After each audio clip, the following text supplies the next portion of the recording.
Success சங்கத்தினுடைய தலைவர் மற்றும் என்ஆர் குழுமத்தின் தலைவர் மதிப்பிற்குரிய விஜயாலயன் சார் அவர்களே,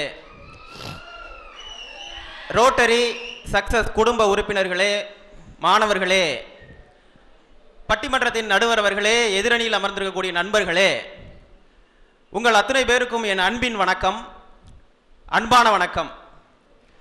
லூமின் மேடம் பேசும்போது சொன்னாங்க, நான் பிரபாகர் சார் வீட்டுக்கு போனேன், தோசை சுட்டு தரல மனைவிக்குன்னு சொன்னாங்க. சொன்னது கரெக்டு தான்.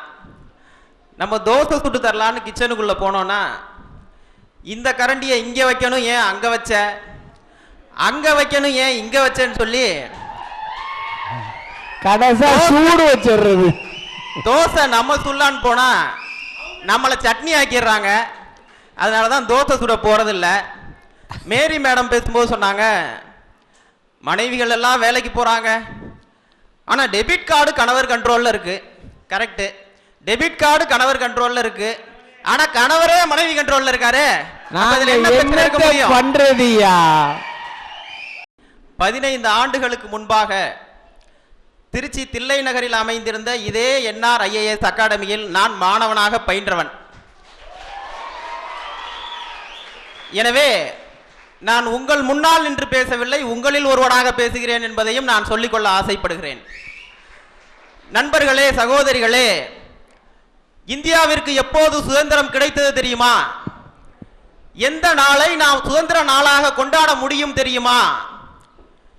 எப்போது பெண் ஒருத்தி நள்ளிரவிலே நகைகளை அணிந்து கொண்டு சுதந்திரமாக நடமாட முடிகிறதோ அப்போதுதான் இந்தியாவிற்கு சுதந்திரம் கிடைத்ததாக நான் பொருள் கொள்ள முடியும் என்று சொன்ன மகாத்மா காந்திஜி, பெண்களுக்கு பெண்ணுரிமை வேண்டும், சொத்துரிமை வேண்டும், மகப்பேறு உரிமைகள் வேண்டும் என்றெல்லாம் சொல்லி பல்வேறு பெண் உரிமைகளுக்கு அடித்தளமிட்ட அண்ணல் அம்பேத்கர், பெண்மை வாழ்கவென்று கூத்திடுவோமடா, பெண்மை வெல்கவென்று கூத்திடுவோமடா என்று கூக்குரலிட்ட பாரதி, படிக்காத பெண்கள் கலர் நிலம், அங்கே புல் விளைந்திடலாம் புதல்வர்கள் விளைவதில்லை, படித்த பெண்கள் திருந்திய கழனி, அங்கே விளைவது நல்லறிவுடைய சான்றோர் என்று பாடிய பாவேந்தன்.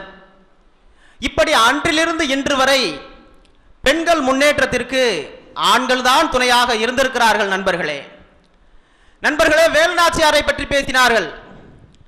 உங்களுக்கு சொல்கிறேன், நாம் வரலாறு படிப்பவர்கள் நமக்கு தெரியும், இந்திய வரலாற்றிலே எத்தனையோ மன்னர்கள் பதவி வருவதற்கு முன்பாக, அரியணை ஏறுவதற்கு முன்பாக அவர்களுடைய சகோதரர்களால் கொல்லப்பட்டிருக்கிறார்கள், அவர்களுடைய உறவினர்களால் கொல்லப்பட்டிருக்கிறார்கள் அரியணை ஏறுவதற்கு முன்பாக.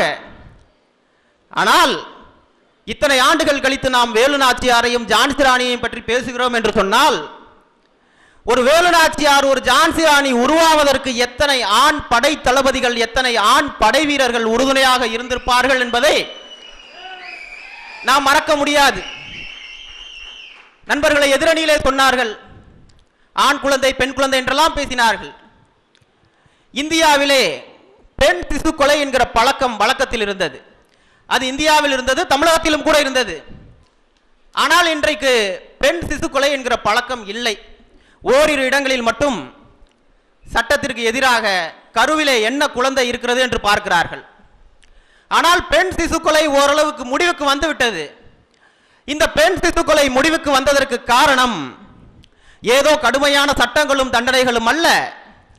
என்றைக்கு ஒரு ஆண் ஒருவன் எனக்கு மகள் பிறக்க வேண்டும் என்று கடவுளை வேண்ட தொடங்கினானோ, என்றைக்கு ஒரு ஆண் ஒருவன் எனக்கு பிறந்தது மகள் அல்ல மகாராணி மகாலட்சுமி என்று உணரத் தொடங்கினானோ, என்றைக்கு ஒரு ஆண் ஒருவன் என்னுடைய கஷ்டத்தை, என்னுடைய துன்பத்தை, என்னுடைய துயரங்களை என்னுடைய மனைவி புரிந்து கொள்வதற்கு முன்பாக, என்னுடைய தாய் தந்தையர் புரிந்து கொள்வதற்கு முன்பாக என்னுடைய மகள் புரிந்து கொள்கிறாள் என்று எண்ணத் தொடங்கினானோ, எப்போது ஒரு மாமனார் என் வீட்டிற்கு வருகை தந்திருப்பது மகள் அல்ல, மற்றும் மருமகள் அல்ல, மற்றும் ஒரு மகள் என்று உணரத் தொடங்கினாரோ,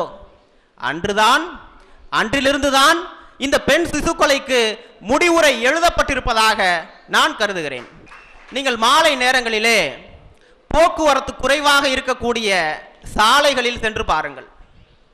எத்தனையோ கணவன்மார்கள் தன்னுடைய மனைவிகளுக்கு வாகனம் ஓட்ட கற்றுத்தருவார்கள். அவர்கள் வாகனம் ஓட்ட மட்டும் கற்றுத்தரவில்லை, மாறாக வாழ்க்கையை ஓட்டவும் அவர்கள் அங்கே கற்றுத்தருகிறார்கள் என்று நான் சொல்லிக்கொள்ள ஆசைப்படுகிறேன். இந்த நிகழ்ச்சி ஒரு ஐஏஎஸ் அகாடமியிலே நடைபெறுகிறது. என்ஆர் ஐஏஎஸ் அகாடமியிலே நடைபெறுகிறது. நீங்கள் போட்டித் தேர்வு நடக்கக்கூடிய மையங்களை சென்று எதிரணியிலே இருக்கக்கூடிய என்னுடைய நண்பர்கள் பார்வையிட வேண்டும். அந்த போட்டித் தேர்வு நடக்கக்கூடிய மையங்களை நீங்கள் சென்று பார்வையிடுகிற போது அந்த மையங்களுக்கு வெளியே எத்தனையோ கணவன்கள் தன்னுடைய மனைவி தேர்வு எழுதிவிட்டு வெளியே வரும் வரை கை குழந்தைகளை சுமந்து கொண்டு நிற்பார்கள். நாம் வெளியிலிருந்து பார்க்கிற போது அவர்கள் ஏதோ கை குழந்தையை சுமந்து கொண்டு நிற்பதாக தெரியும்.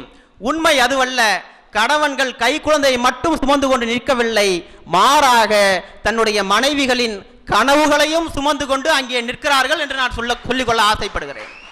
பிரசவ வலியை பற்றி எவ்வளவோ பேர் பேசியிருக்கிறார்கள். உங்களுக்கு சொல்கிறேன், ஒரு பெண் பிரசவ அறைக்கு உள்ளே பிரசவத்தால் ஏற்படுகிற வலியால் துடிக்கிற போது ஒரு ஆண் பிரசவ அறைக்கு வெளியே பிரஷரால் ஏற்படுகிற வலியால் துடிக்கிறான். பிரசவ வலியை பற்றி கவிபாடிய துதிபாடிய எத்தனையோ கவிஞர்கள், எழுத்தாளர்கள் இந்த பிரஷரால் ஏற்படுகிற ஒரு வலி இருக்கிறது அல்லவா, இதை யாரும் கண்டுகொள்ளவில்லை என்று இந்த நேரத்திலே நான் கவலைப்படுகிறேன். இந்த தலைப்பே பெண்களின் முன்னேற்றத்திற்கு உறுதுணையாக நிற்பது ஆண்களா பெண்களா என்பது. ஆனால் 4 ஆண்கள் நாங்கள் வந்திருக்கிறோம், 3 பெண்கள் வந்திருக்கிறார்கள். எனவே மெஜாரிட்டி அடிப்படையில் பார்த்தால் கூட நடுவரோடு சேர்த்து எங்கள் அணிக்கு சாதகமாகத்தான் தீர்ப்பு வழங்கப்பட வேண்டும். மெஜாரிட்டி என்றவுடன் இது ஏதோ சட்டமன்ற தேர்தல் என்று யாரும் நினைத்து விட வேண்டாம்.